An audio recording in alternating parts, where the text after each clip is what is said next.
Okay, so I hit the record button on mine too, just to make sure. Okay, there we okay, go. so again, this is this training is the second in a series of 3. Next month, we will have a training in October on assistance that is specific to the mortgage credit certificate program, so any option that includes the MCC. I do want to introduce some of our professionals that are on the call today. So we have some TSAHC folks that are joining us. We've got Danielle Levesque, who you see with the long red hair. She's our Homeownership Programs Director. We have Brandon Hester, our Compliance Specialist, as well as Tim Almquist, our Director of Compliance. We also have 2 representatives from Lakeview Loan Servicing, Vicki Visconti and Deb Monahan. So we want to thank them for taking the time today to join us and to potentially answer any questions that you might have for them as well. So all of these fine folks will be available for an extensive Q&A at the end of this training session. So try to hold your questions to the end, where you'll be able to type those questions into the chat feature, and I will be trying to, sift through them and read them aloud, and then the staff on the call, so Brandon and Tim and Deb and Vicki, will be fielding those questions so that you guys can hear the questions as well as the answers aloud. I'll let you know that the first 30 minutes of this training will cover a brief overview of the lender portal, and then we'll also be covering the top 5 errors within that 30 minutes. The last entire hour, full hour, is dedicated to a Q&A. So you can stay as long or as little as you'd like for the Q&A session, but just know that the first 30 minutes will be dedicated to the portal refresher, as well as the top 5 errors that we're seeing on the second lien. Note that this training is not going to cover the requirement to participate in our programs. So if you're looking to gain access to our lender portal and access to our programs for the first time, we have specific required modules that you'll need to complete for that.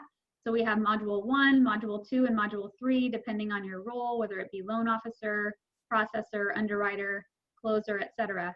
Those are the modules that you would be required to take in order to gain access to our programs. This training in particular is just an optional supplemental training to help you with your continuing education to get better at using TSAHC, etc. And then finally, I mentioned this a couple of times already to the folks that logged on early, but we will be recording this training, and we will be distributing the slide deck as well as the training recording later this week. So you can reference it 24/7 if you wish, and you can share it with your colleagues or other interested parties. And I did mention that you all are on mute. So the questions that I just ask that you hold your questions to the end. Any questions that you have, you can type them into the chat feature. But I like for folks to wait until the end, because it could be that, I cover the question you have in the next couple of slides. And so that way, if you wait until the end, we know that we're not kind of repeating a lot, because we hope that we'll get a lot of questions at the end, but it can get difficult to sift through them and figure out which questions we've already answered and which questions are new. So try to hold those questions till the end. Okay, so I think we're going to get it started. I guess I'll introduce myself as well. I am Sarah Eleanor. I'm the Senior Manager with the Homeownership Programs. I have been with TSAHC. Uh-oh, hang on. I'm so sorry. My computer's not plugged in for some reason.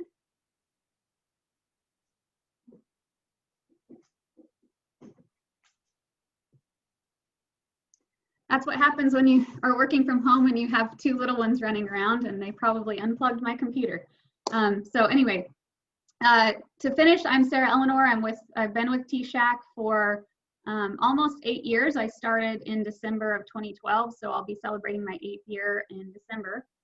I've been in affordable housing my entire career. I started off as an AmeriCorps Vista volunteer with Habitat for Humanity, and I've done various roles throughout. So I was a homeownership counselor for a while, and then we moved to Texas because I'm actually originally from Iowa. I could not get my husband to brave the cold winters for more than a couple of years.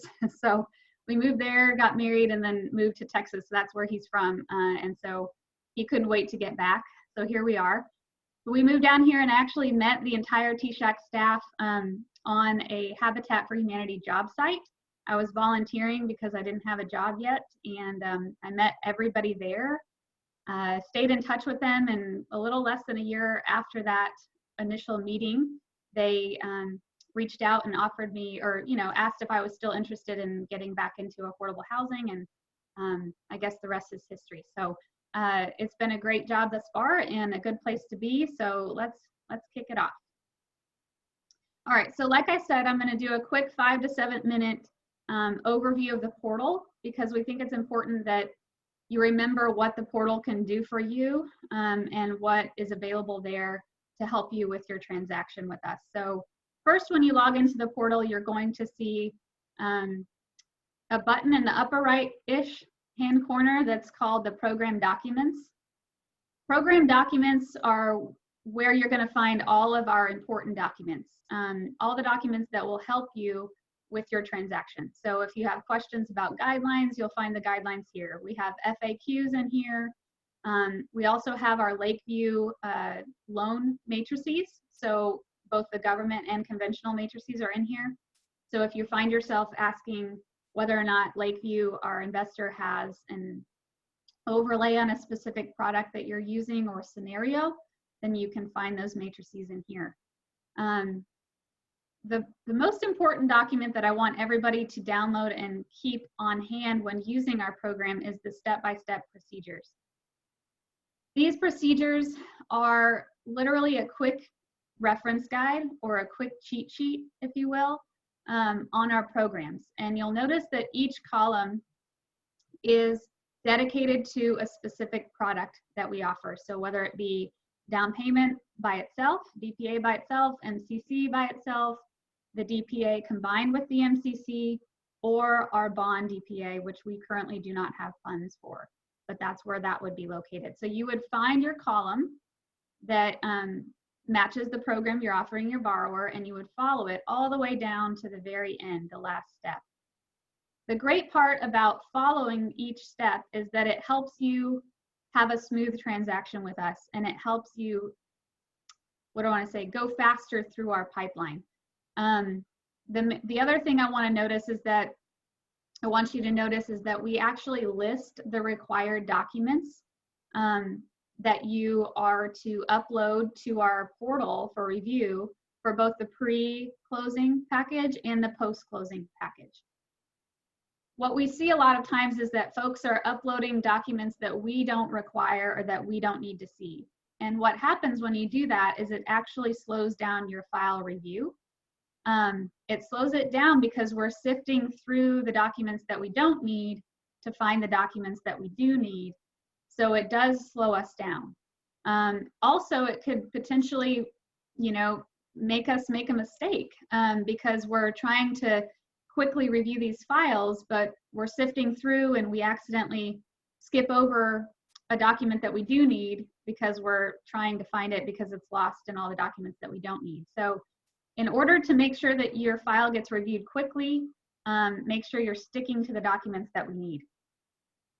The next thing that I will say is that it does show you what stage and status to look for on each step. So if you look at your loan in the lender portal and you see a stage or a status that you don't understand, look at the step-by-step procedure and it will show you what to look for on each step. So you'll know where you are in the pipeline, and you'll know how to, how to get to the next step if you keep looking all the way down to the bottom. So the next thing, I want to show you how to look up your file so that you can find your stage and status. We get a lot of calls, a lot of emails from folks asking, well, I submitted this file a couple of days ago. What's my stage? What's my status? We don't have the time to be looking up people's files, so we need you to know how to look up your own file and look up your own stage and status. So to do that, you would go into the lender portal and you would click on the loan status tab. And then you would go to the, either type in your reservation number if you know it, or look it up by your borrower's last name or first name. And this is where you'll see what your stage or status is. Unfortunately, when the stage and status changes, our system does not send out an email or anything. Oh, how we wish it could, but it doesn't. So you'll have to kind of keep checking if you know that you're, you know, needing to move forward with a file. So just kind of keep checking. But I want to show you the buttons that are associated with every loan in our lender portal. So we have the view button, the reprint button, the PDF docs button, the e-docs, and then this is where you'll see your stage and your status. I'm going to go over quickly all the buttons and what they do for you. So the view button. This is where you can find all of the details of your file and your loan. You'll see your reservation and commitment expiration dates here. Our files are good for 60 days, so when you lock them in with us, your interest rate, your file is good for 60 days. You will need to get it sold to Lakeview by the commitment expiration date. This is also where you can confirm the type of program that you reserved for your borrower. And should you find that your loan has an incomplete status, this is where you would go to find out what conditions we put on your file and what you need to do to get us to clear those conditions. So this is under the HFA's conditions and exceptions section of the view button. It'll also show you the stage and status date, so kind of where and when it's moved through the pipeline and who's reviewed your file. Next is the reprint button. This button is going to show you that your reservation has been accepted, which some companies need and require. It'll show you the name of the program here, again, your interest rate, etc. People use this button when they make a change on their file. So if they email us and they say, hey, the loan amount changed, the borrower's credit score changed, I want to change the program from a 3 to a 4%, or I want to add an MCC, things like that. You would go to the reprint button once those changes have been made and updated to get a whole new reservation accepted screenshot or document. And sometimes your underwriters or your closers will need those things in order to, I guess, confirm that the changes that they requested were made. Next is the PDF docs button. Most important one, because we really want you to click on the PDF docs button to generate your documents anew every time you make a reservation. The error that we see is that people save these documents to their desktops or to their LOS systems, which is incorrect, because all these documents are very specific and are generated based on the reservation you make in the portal. So we want to make sure that you're using the specific documents that are associated with your specific reservation. So we want you to make sure that you generate these documents anew every time. This is where you're going to find all the checklists that will tell you what we require for the pre-closing. So you'll notice here we've got the pre-closing checklist, we have the post-closing checklist. Those checklists are the ones that are going to tell you what documents that are listed here that we need for each step. You'll also find the, the second lien docs are in here, okay? So for the second lien reservation, you'll find the promissory note and the deed of trust, as well as the servicing transfer letter. The great thing about the portal when you generate these documents is that it will automatically populate some of the fields in the document based on the reservation that you make. But some of the fields are left blank, so you'll want to make sure that you fill out every single field. So you would click on the document you need and then hit the Generate Document button, and you'll be able to download those documents easily.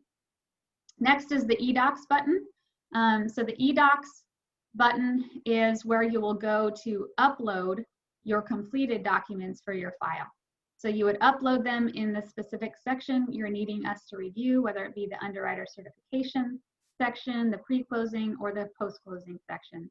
You would click the Add New button, and then you can click the Submit button in order to tell us that you're ready for us to review those files. Finally, I want to tell you how to make a second lien reservation. So you would click on the New Reservation tab,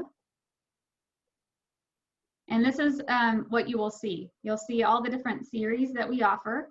So in order to make the second lien reservation, you would click anything that says 3-year forgivable.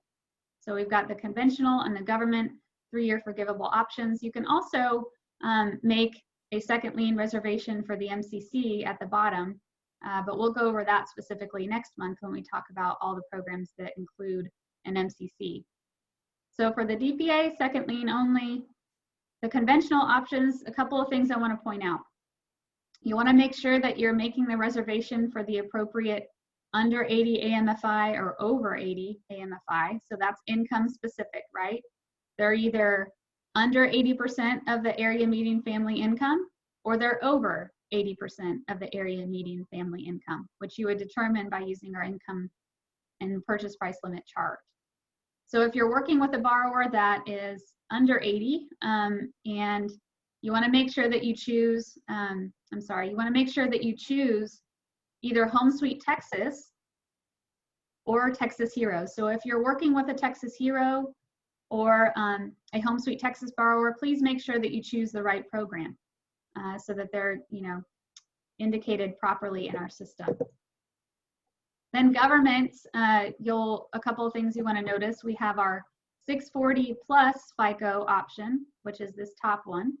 And then we have our 620 to 639 FICO option. So depending on their FICO, you want to make sure that you're reserving the appropriate product.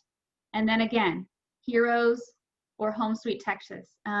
HST stands for Home Sweet Texas. We have to get real creative, or I should say Tim has to get real creative when he names these products because we have a limited number of characters. So HST stands for Home Sweet Texas. And then you would want to make sure that you're choosing the correct DPA percentage that you want for your borrower.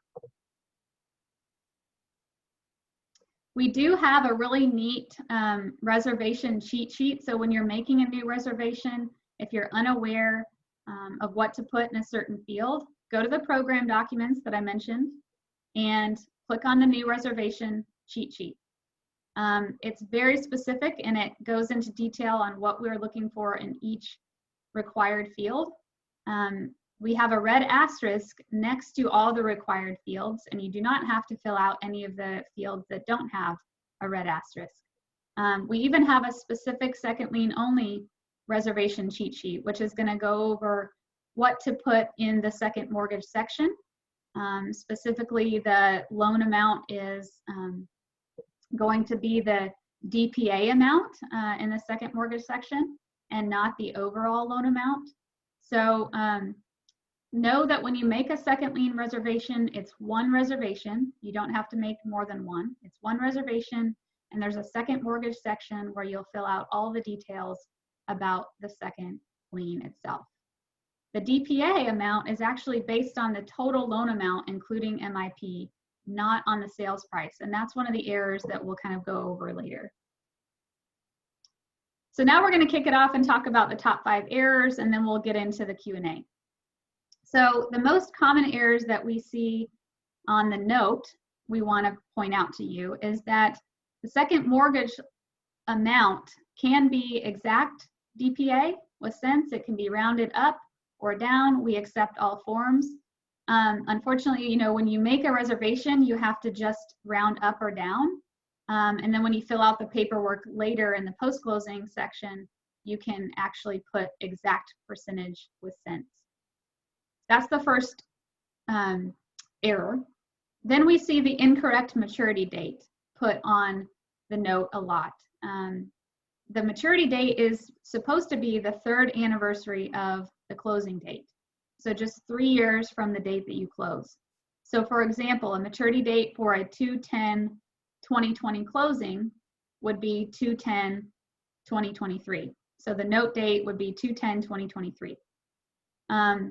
We also see that the note date is just completely missing or incorrect. So the note date needs to match the note date on the senior lien, so on the first mortgage. So we do want you to know that we have updated the instructions for the promissory note. We updated them because we felt like maybe they weren't as clear as they could be. So we hope that that will prove helpful. We also added the instructions as a cover page to the note. So when you download the promissory note from the PDF docs section, you'll see the instructions are on there as a cover page. So please just follow those as best you can. It should tell you exactly what we're looking for in each field. Some of the fields are actually pre-populated, but you want to make sure that you're filling in the blank fields. If you do something incorrectly and you have a condition on your file for something that was filled in incorrectly on the note, then you must pull a new note from the PDF docs section, correct the document, all the pages, correct everything, and then have the borrower sign it again. Okay, so that's how you would correct any errors on the promissory note and resubmit them to us in the portal. The next thing is the errors that we're seeing on the deed of trust. So the deed of trust, we also updated these instructions as we did the note, and we added them as a cover sheet. So please refer to them as you're filling these out. We hope that they are more straightforward. If you have any feedback on those, you can certainly let us know. But we don't want you to, have your file delayed for purchase because of some of these errors. So the deed of trust, the trustee name entered in the senior loan section. There's a senior loan section on the deed of trust, which is on page 2. That section should match the trustee name from the first lien deed of trust. So the trustee name should match the trustee name from the first lien deed of trust. The second thing is, as a note, don't change information on the deed of trust that's been hard-coded into these forms. We've seen that happen a couple of times where things that were not editable were edited. So do not edit these deed of trust forms. Then we have the incorrect maturity date, similar to the note. So third anniversary of note date, and it needs to match the note. So the maturity date on the note needs to match the maturity date on the deed of trust.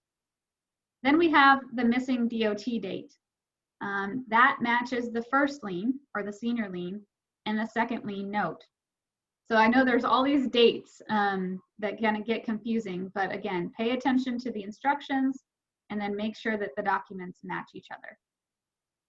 How do you correct a deed of trust after you close, or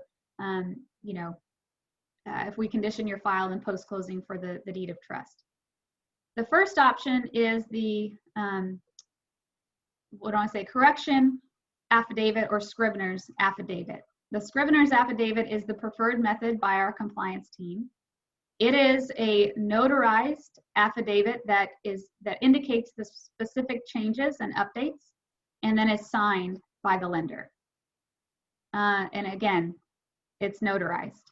The second option is that you pull all the pages of the corrected deed of trust with re-signed, initialed, and then you submit a letter to us of intent to re-record. So those are the two options that you have to correct a deed of trust document. Okay, the second error that we see is that we're seeing people submit separate CDs for the second lien. We don't need a second CD. You can submit the final CD as it appears within your closing package. We don't require a separate CD for the second lien. We are exempt from TRID. And also, as a note on that, you cannot charge any fees to the second lien loan. In order for these loans to be exempt from TRID, you cannot charge fees to that second lien loan. So again, just your final CD is sufficient on the second lien reservation or program, rather. The third error that we see is that when you're making a reservation, we have a subordinate financing field in the first mortgage section. People tend to want to put the DPA amount in that field, and you'll notice there is no red asterisk in that field. So please leave that field blank. That is not meant to be completed. In the second mortgage section down here, this is where you'll indicate the second mortgage loan details. So we'll put in here the loan amount, which is not the overall loan amount, but the DPA amount. The DPA amount is calculated based on the total loan amount, including MIP. So the second mortgage loan amount can be the DPA percentage rounded up or down to the whole dollar when you're making the reservation. I do want to also note when making changes to loan amounts in our portal after you've made a reservation, please ensure that you also have the second lien DPA loan amount updated to reflect the updated senior lien loan amount. So if your loan amount changes, then your DPA percentage will change based on that new loan amount. So you want to make sure that when you're having us make those updates for you, make sure you're having us update both. This would eliminate a lot of post-closing issues as well, you know, in order to update the DPA amount to the borrower. So try to make sure that you remember to update both. And we do our best to remind you when we get those change requests as well. Top error number 4. This is where people, I mentioned this in the very beginning, where people are saving some of our documents to their desktops or their LOS systems. We need you to download the documents that we need or require directly from the PDF Docs button in our portal. That includes the servicing transfer notice for the second lien. So the servicing transfer notice is something that's very important for your final package that gets delivered to Lakeview. And you want to make sure that it's fully completed. So what we're seeing is that that's just getting uploaded, but it's not being completed or signed by the borrower.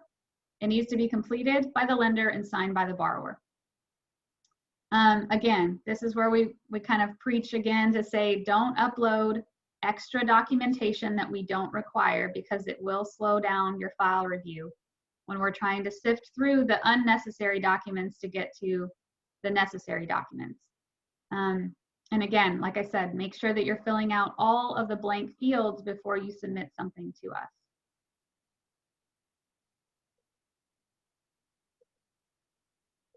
And the final and 5th error is not knowing how or when to ask for a lock extension. This is sort of a consistent error that we see on all of our files, so we thought we'd throw it in here with the second lien training as well. I want to cover that our reservations are good for 60 days. The loan must be sold to Lakeview, our master servicer, by that 60th day, the commitment expiration date. So sometimes what we get from folks is that they think they need to relock with us after 30 days, but know that your interest rate is locked in and good for 60 days when you make that reservation in our portal. If you need to relock with your internal lock desk, make sure they're aware of our interest rate and commitment expiration date. And then if you do find, so this is the view button, if you recall, is where you would see those dates.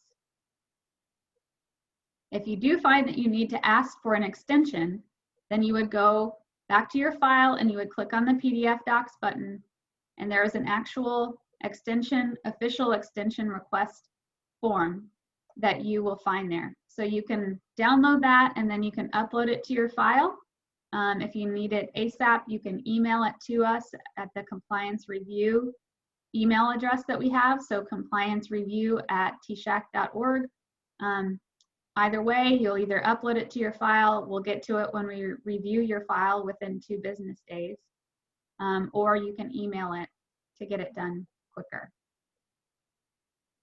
So as an overall recap of the top 5 errors, we see the errors on the deed and the note. To correct the note, you pull and complete the new note from the lender portal, recomplete it, have the borrower re-sign. To correct the deed, you would either do the scrivener's affidavit, which is our preferred method, or you correct all pages of the deed of trust, re-sign, initial, and then submit a letter of intent to re-record. Second error, we do not need an extra closing disclosure for the second lien. The closing disclosure, as you see it in your packet, in your final closing package, is sufficient. Number 3, the incorrect second lien mortgage amount. Again, the second lien mortgage amount or loan amount in that field is actually the DPA amount, and it's based on the total loan amount, not the sales price. So based on total loan amount, including MIP.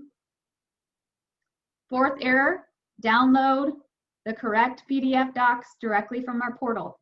Please make sure you only use the current PDF docs found in the PDF docs section of your loan. And then finally, what we just talked about, lock rate extensions. Reservations are good for 60 days. If you do need an extension, you find that official form in the PDF docs button associated with your file. So on our website, readytobuyatexashome.com or tshac.org, both will take you to the same spot. We have a section specifically for lenders. You can find all kinds of stuff here. You can find your required trainings that I mentioned in the beginning, the module 1, 2, and 3.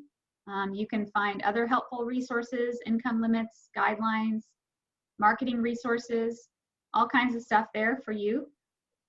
And then in the lender portal, if you click on view latest news, that's typically where you'll see today's interest rate bulletin. But then also in the program documents section is where you're going to find all those goodies that I showed you in the very beginning. We need to take a new team picture because we actually have a couple of new people that we've added to the team. We have Kayla Glaspie and Paul Cagle, who actually started this morning. They're joined the compliance team because we need all the help we can get. Our business is going gangbusters. So here's the team. I guess, last year I think it was.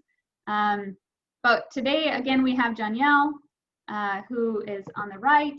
We have Brandon, we have myself, and I think, we've got Frank, Delia, and Donetta. Those folks are not joining us today, but we do have Vicki and Deb Monahan as well on the call.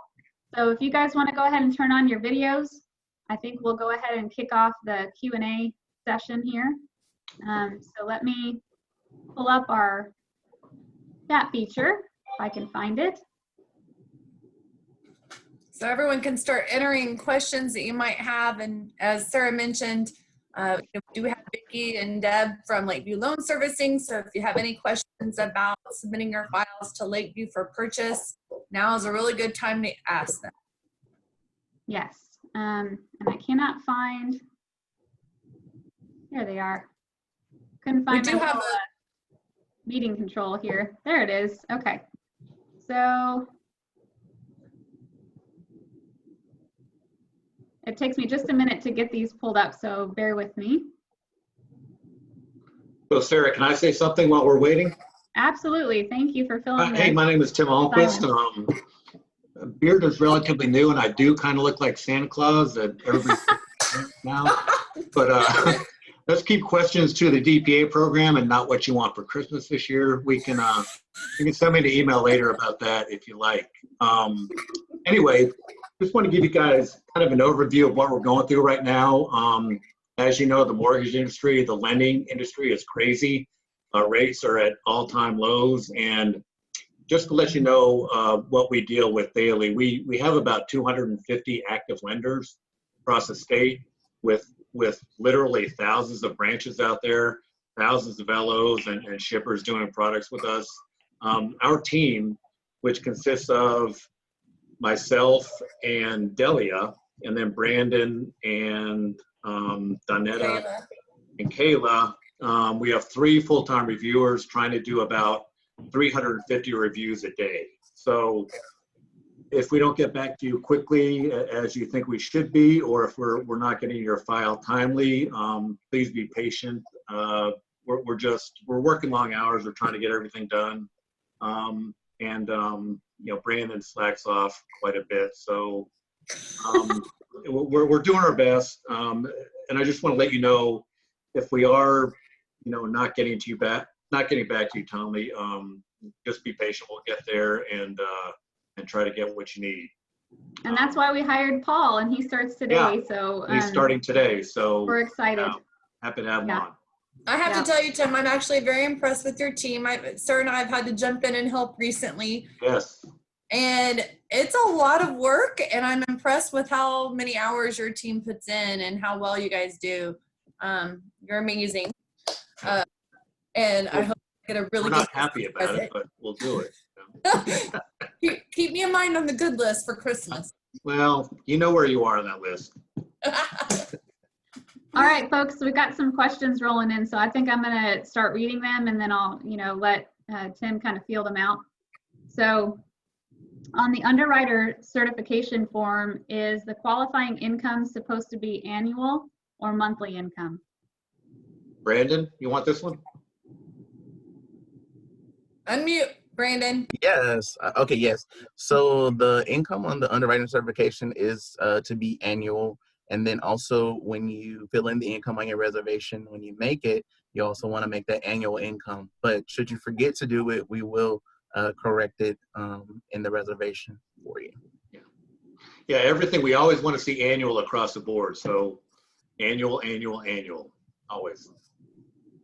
And I do know that there's a new feature on the reservation, correct? That allows someone to choose annual or monthly, and it will automatically calculate. Yeah, that was just implemented. I think they can put in monthly or annual, and it will automatically convert it to annual when it comes into our back-end system. So I think that is in place. Okay. So, all right, let's see the next one.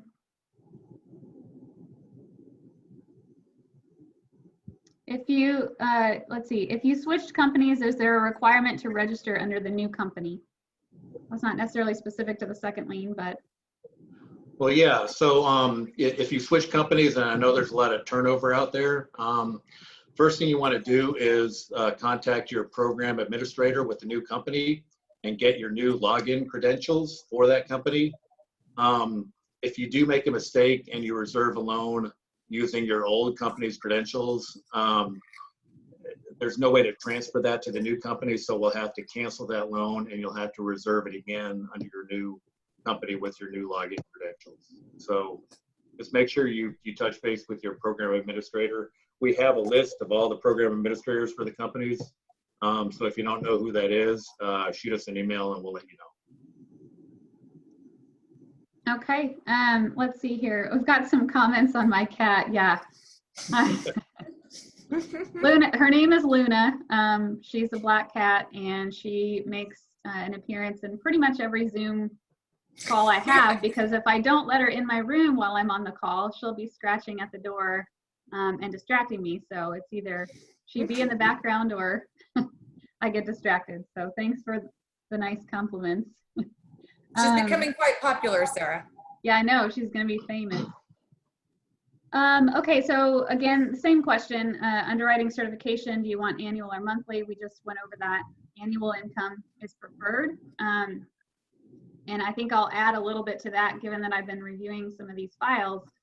It makes it difficult when you put in monthly on the underwriter certification form on us to review it, because we have to calculate it manually to make sure that it matches the program affidavit and the reservation income that you inputted in the beginning. So it does slow us down. Obviously on each file, it's not going to take more than a minute to calculate it, but when you're reviewing 100 files, that extra minute really does add up. So annual is preferred.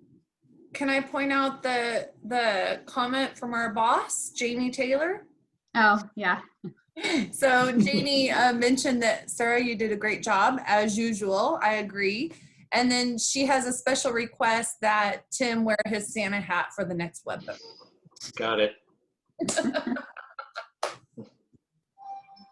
Okay, so are there instructions to set up the second liens appropriately into Fannie Mae so DU can pick up the second lien correctly? Wow, that's a really good question. Yes. That's a Deb question. Yeah, Deb, do you know? Deb knows. Deb, are you there? Unmute, Deb. Sorry. While we're waiting on Deb, I can point out that we do have some instructions on our website, on our TSAHC.org website. If you would click on the lenders tab on our TSAHC website and go to, in the drop-down box, click on additional resources, we do have a DU and DPA quick instructions type of thing on how to enter those loans. And if you have any questions on those, you know, we'll gladly help you, but we do have instructions on our website. Thanks, Danielle. That's exactly what I was going to say. There you are, Deb. Sorry, it took me a while to unmute. So yeah, I think actually they're both on our website, on the TSAHC website, as well as the lender portal in the program documents section. We named them quick steps for both the LPA and DU quick steps. Okay, next question is less than 700 FICO DTI. Oh, less than 700 FICO. DTI is slightly over 45% at 45.002. Is this acceptable? We've been saying no,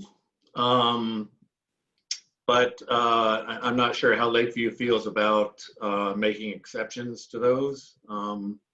We haven't been passing many through unless there are other extenuating circumstances on that file, other compensating factors. Deb, do you want to weigh in on this? Is it no across the board?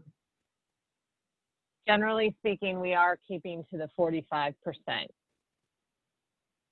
So if it's, I would say if you're that close though to, as a former underwriter, I would say double check all of your calculations, because if you're that close, you probably, you may have some wiggle room there. And I might add, what we've been telling folks is if you haven't added the MCC to your file, maybe try adding the MCC, because you can use that additional income to qualify the borrower, and maybe that would help their DTI a little bit, lower their DTI a little bit. For your first-time home buyers. Yeah. Okay, so why is your second lien not subject to TRID guidelines?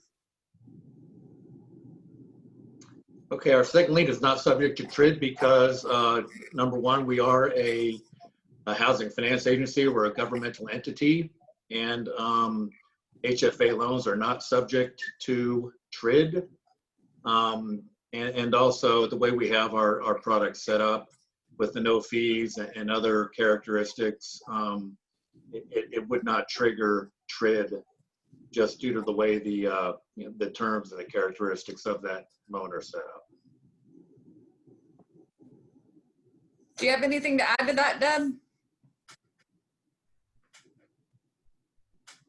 No, actually, that, Tim, again, see, I don't even need to be on this call. You guys are just awesome. Well, we were thankful that last time we had a bunch of questions that Vicki was helping us on in the chat feature. So seems like folks are not as, maybe this training was more straightforward and they don't have as many questions on the second lien.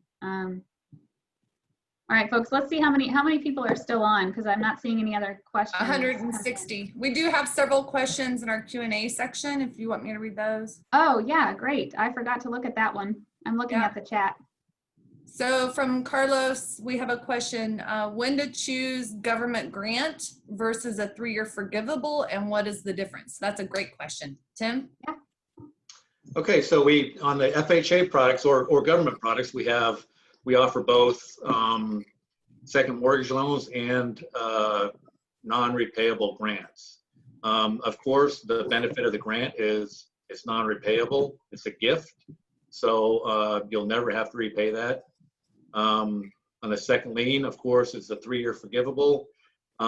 It's not forgivable in increments. So if the borrower refinances, sells that home, or otherwise disposes of that loan in the first 3 years, they will be required to pay that down payment assistance, second mortgage in full.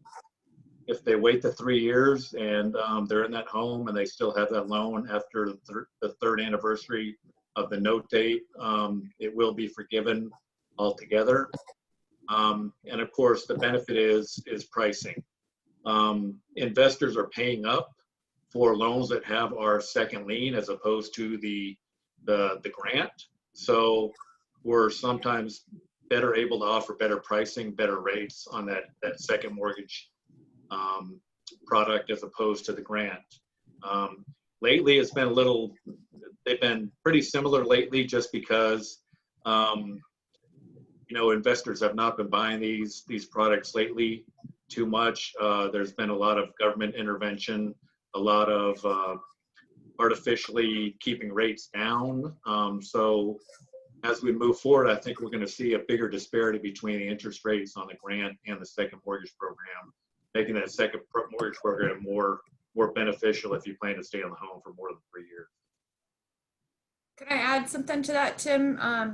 So our second lien does not have an interest, is interest-free, but as Tim mentioned, the interest rates that we're referring to apply to that first lien mortgage. So the first lien mortgage is directly affected by the product type you choose. So in general, the grant product, that first lien interest rate may be slightly higher than the first lien interest rate on the second lien product. Yeah. So I'll give an example today. Our rate for the second mortgage, the DPA forgivable second, 4% DPA is 3.625, and on the grant side for the same product, it's 3 1/8. So pretty significant, significantly better on the second lien side, on the first mortgage. Yeah. The other thing that I've been hearing from folks is that it's nice to have both the grant and the second lien as options when trying to get them approved through their automated underwriting system. Sometimes, for whatever reason, FHA's total scorecard doesn't like the grant as much. It's kind of the opposite on the conventional side for whatever reason. The conventional side likes it to be a gift, but so you kind of, you play around a little bit with it if you're having trouble getting it approved through your AUS to see if it likes one versus the other better. So that's the other benefit to having two, or, being sure to choose between the two. Because we had heard that complaint numerous times in the past that they couldn't get the grant approved, but they were able to get a second lien approved. That's one of the reasons why we brought on the second lien product, is to be able to encourage more approvals with the automated underwriting systems.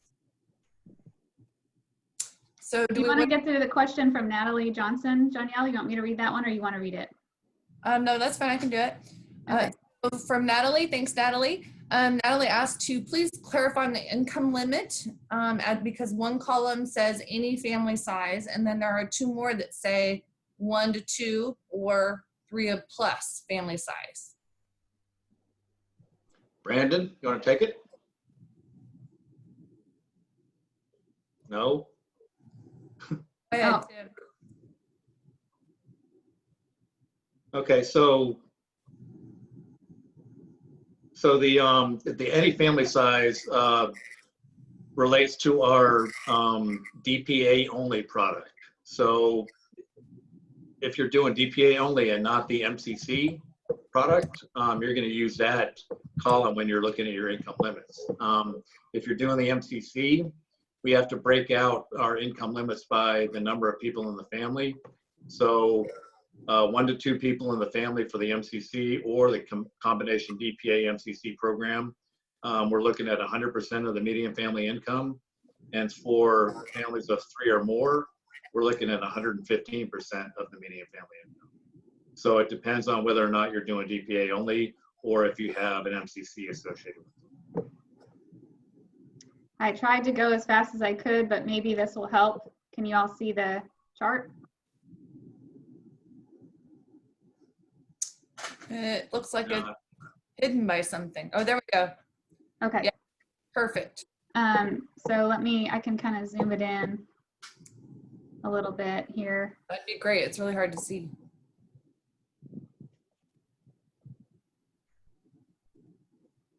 So like Tim was saying, the light blue column here is for the DPA by itself, no MCC. It doesn't matter how many are in the household.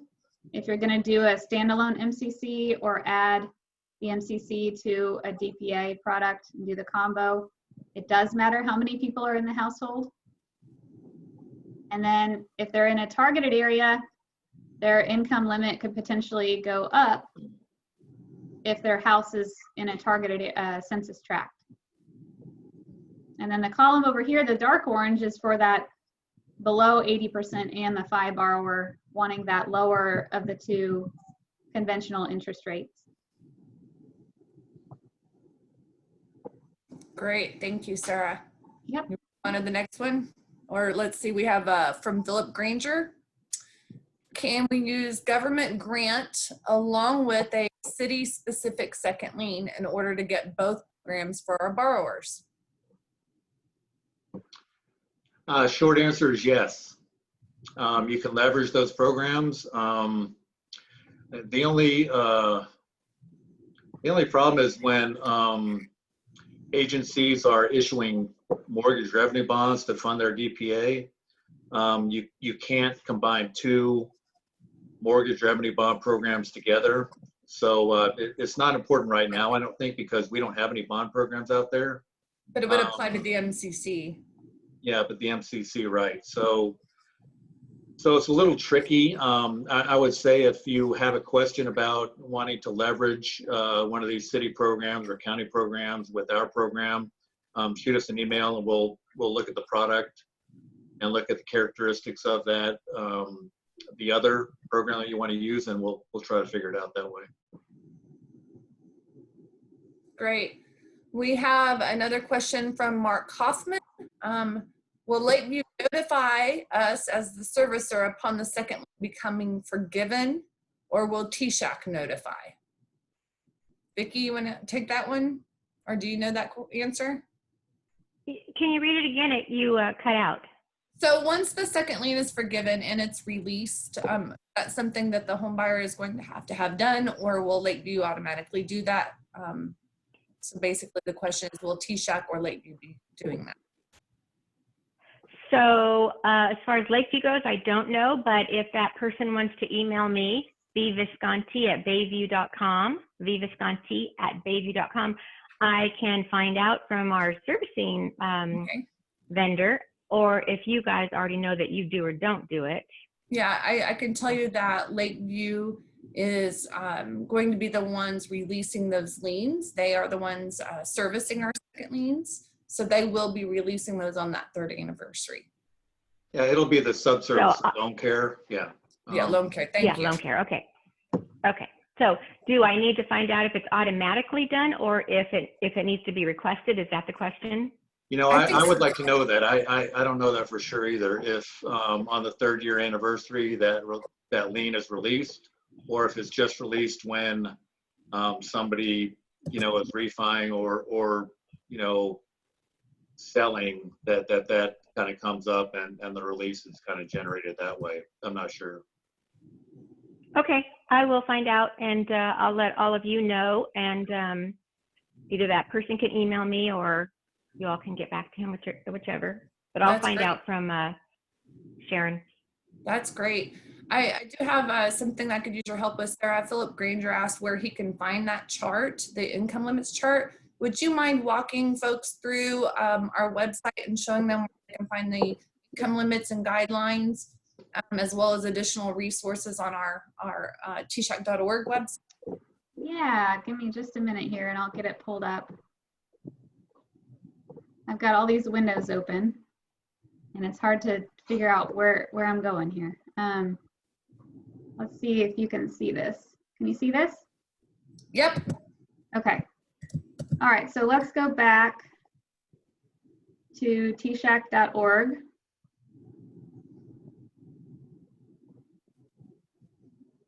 And we're going to click on lenders. And this is where you're going to find all of the information that we talked about. So the income limits and guidelines is the section you want to go to for this particular chart. And you would click on where it says income and purchase price limits.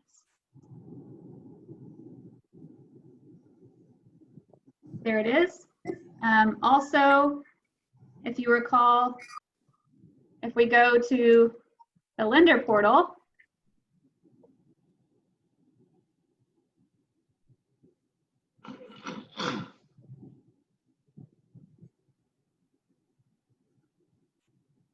we're going to go up here to program documents.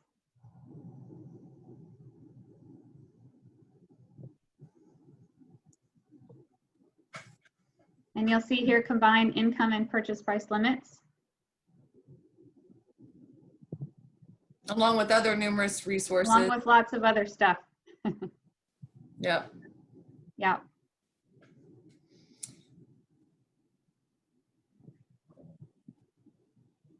And most of those items are on our website as well. There's a couple of documents that is not on the main website and only found on the lender portal. And those are the Lakeview loan matrices, the conventional matrix and the government matrix. Those can only be found on the lender portal website. And those are great for finding out what overlays Lakeview has over, say, agency guidelines. Any and all overlays that they have can be found there. You click on one of those, Sarah, and show them what that looks like.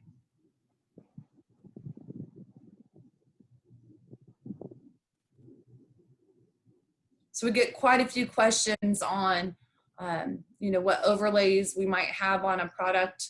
And this is where you will find all of those overlays from Lakeview. Brandon, would you say that you, where is it? The document that I was going to ask you about, how to clear conditions. Do you send that to folks a lot as a resource? Unmute. Yes, I mean, I normally try to send it to them, especially if they have extensive questions. But I think one of our signature attributes is that we do a lot of customer service. So a lot of times, people that utilize the second lien will email me directly, and I'll give them, you know, the answers to any questions they have regarding clearing conditions. But yeah, it's definitely a resource that I send out for people that have a lot of questions. Okay. Yeah, it is a document that, you know, if you want to know generally how to clear a condition, it's a PowerPoint and you can listen. There's audio kind of overlaid on each slide. So if you're wondering, you know, what something means, you can hit the play button down here, or you can view it in slideshow mode. So. That's great. So we do have some more questions coming in. There is a question from Arminda, sorry. Can a buyer qualify for both at the same time, DPA and second lien, or the mortgage credit certificate? Tim, you want to take that one? Yeah, so the borrower cannot get the second mortgage and layer that with the grant. So you have to choose one or the other, but you can use both the grant and the second mortgage you can combine that with the MCC. So no combination of grant with second, but you can do a grant with an MCC and a second with an MCC. I do see a question that came in on the chat that I think is beneficial, and I'm sorry that I'm a little slow to the punch here, Nicole. So she was saying that on lower FICO scores, it's easier to get a second lien approved rather than a gift through DU. But she was also asking, why can MCCs only be used as income and not to reduce the housing expense as per FHA guidelines? Danielle?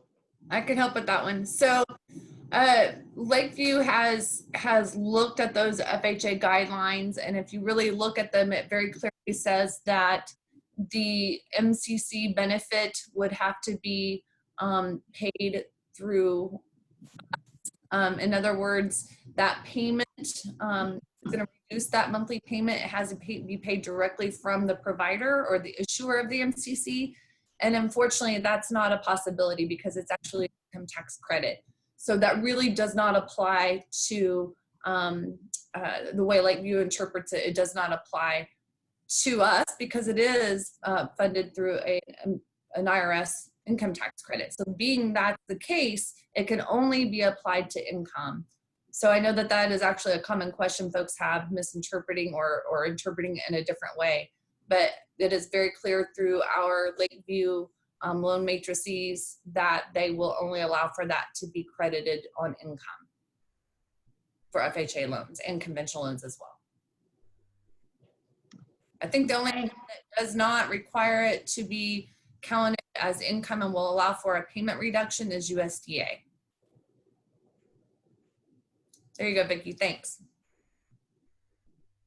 Okay, when a reservation has been approved for a client, but the client wants to cancel, do we use the cancel loan button on the loan status page? No. So when we get a reservation in, our investor, they hedge loans based on reservation data. So we have to keep that loan in that reservation just so the investor doesn't incur any, pair-off fees or late delivery fees or things like that associated with non-delivery of that loan into their forward Ginnie Mae or Fannie Mae commitments. So whenever we can, we need to keep that reservation there. And if you're going to make a transfer to a different product, contact us and we will transfer that product internally through our back-end system. And the borrower will be subject to the rates and loan characteristics available on the day of the original reservation. Does that answer that question? Well, did I do that right, Sarah? Yeah. Make sense? Yeah. Okay. And I want to bring up the next comment because Sarah's probably not going to say anything, but Mark, stay brunette, Sarah, looks good. Yeah, this is called I'm not going to get my hair done during COVID. I didn't think Sarah would bring that one up. I wasn't going to, but thanks, Danielle. I was good at making me turn red. Okay, can you please let the attendees know the answer to release of second lien? Yeah, so Vicki said she would get back to us. I think my plan is, and what I'm thinking makes the most sense, is to get that answer first, and then we'll distribute the slide deck, the recording, and the answer to that question all in one email. So yes, we will absolutely let you know what the answer to that question is. Any other questions that came in through the Q&A? No, we don't. I was just noticing it appears as if we don't have any more questions. I guess this would be the time if you have a last minute questions to get that in. Yeah. How many folks do we still have on the call? Can you see that? I lost that screen. 109. Okay. Yeah. So again, if you have any questions for Vicki from Lakeview on loan delivery or maybe some overlays or any questions of that type, Vicki is available. Any questions on our second lien? We have Brandon and Tim. Or maybe you just have general questions on our programs overall. Brandon, is there anything that you want to share with the lenders that do the second lien a lot? I know you're the one that kind of reviews the majority of those second liens. Yeah, sure. I think that we definitely put a lot of materials out there to help with the second lien documents and the notes. So they've definitely been helping because I see less errors with those documents. So I would say definitely take advantage of the checklist that we provide so that, you can get all the documents in one shot, and that's one less delay. And then if you review the document completion guidelines, that's one less error that you will have to delay your file as well. But generally, like if you have any questions that you can't find in our documentation, you can email compliancereview@tsahc.org. And so we get to those emails every day. You can also email me directly if you have a question regarding a file. at bhester@tshac.org. So I get to my emails, I answer them every day. And yeah, I try to help all I can because I know this can be a difficult process. But I think since we've rolled out with it in the past few months, we've worked out a lot of the kinks and been able to address a lot of the little nitpick issues with the lenders on a case-by-case basis. Yeah. I have one parting comment too. When you're uploading packages for review to our lender portal, please upload the complete package. You are reading my mind. If we don't have to touch these files 2, 3, 4 times, it saves us a bunch of time and we can get to more files more quickly. And double check what you're uploading.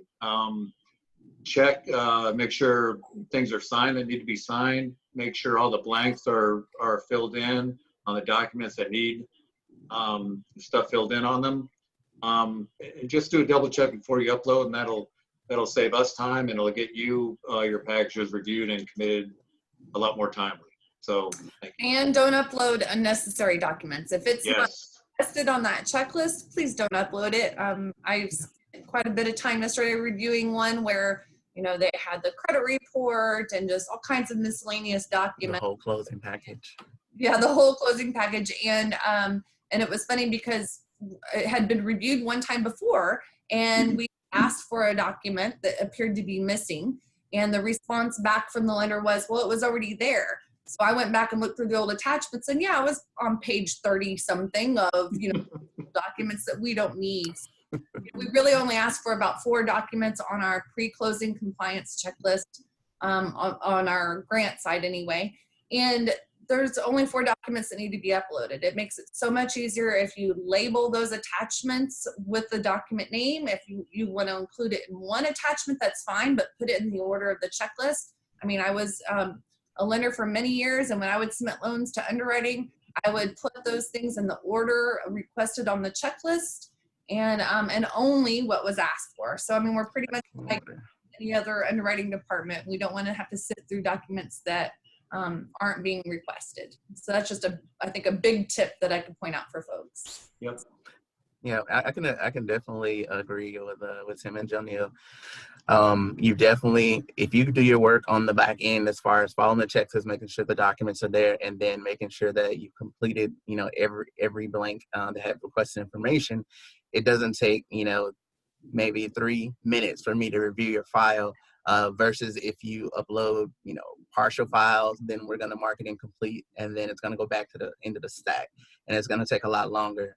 So making sure everything's there the first time, making sure that you address any information on each document, you know, your file can be in and out, and that's kind of what we push to do. But we are kind of, you know, getting to the point where we are, you know, wanting you to utilize those resources. So if I look through a file and I see that all of the documents aren't there, I'm going to say it's incomplete and to refer to the checklist, because we want you to use that checklist to make it faster for you and make us more capable of getting through more files over time. I see another question came in, Sarah, on the chat feature. I do. I just saw that. Changes our underwriter wants, like income amount, etc., we send to your compliance review department to be done, correct? We cannot make corrections or changes after the reservation is made. That is correct, yes. Yeah, any changes to the reservation, let us know prior to that loan being, the pre-closing compliance package being approved. It's harder for us to make changes after we've already approved it. So loan amount changes are the most common. Just let us know what that new loan amount is. And we'll get that taken care of. Rebecca, who monitors our compliance review mailbox, is very quick about getting that done, and just makes everything a lot cleaner on the back end. Hey, can I jump in for a sec? I want to add something. One of the biggest or the most condition that I see posted on TSAHC loans is waiting for the TSAHC approval, because we can't purchase your file until we have the, you know, TSAHC notifies us, or there's a report that comes over that says it's all cleared from TSAHC. Most of the time what that means is that the client didn't finish whatever it was that TSAHC needed, because if they did, TSAHC would have notified us. So that will go get your loan purchased faster on the first and the second if you have made sure your TSAHC approval has been obtained first. Very good point, Vicki. Very good point. Thanks. Because you guys are because the lenders are sending in those files right after closing to you guys, and then wondering why you aren't purchasing it, and they've never sent us our final documents for review. Or Right. And the second lien is the biggest culprit. It'll hang out there for weeks after because it hasn't. There might be one document hanging out there with you guys, so it hasn't been approved, and someone from the correspondent didn't follow up and get it cleared. So just wanted to point that out. We work hand in hand together, TSAHC and Lakeview. Yes, absolutely. Great partners. I did want to point out again, Tim and Brandon has mentioned the compliance review email. That email address is compliancereview@tsahc.org, compliancereview@tshac.org. I do have one more question, Sarah, on our question and answer box. Do people with an I-10 qualify for the DPA program?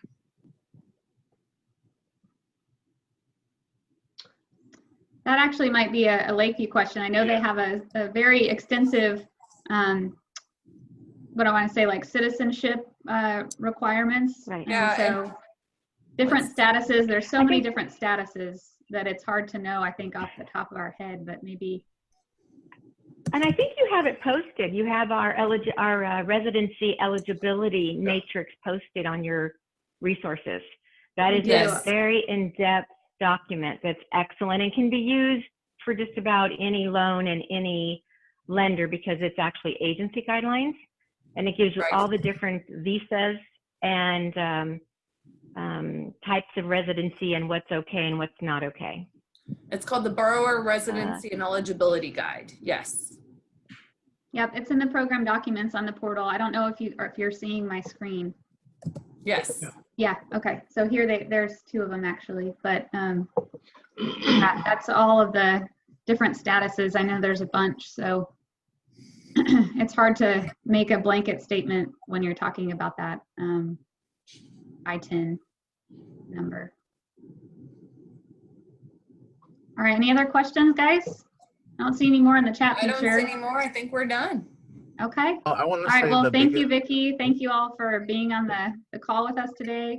Again, like I said, we'll be following up later this week with a copy of the slide deck, the recorded version, and then the answer to that second lien question as well. But yeah, thank you for joining us. Everybody have a good day. Thank you, guys. Bye, everyone. Bye. Thank Bye. you.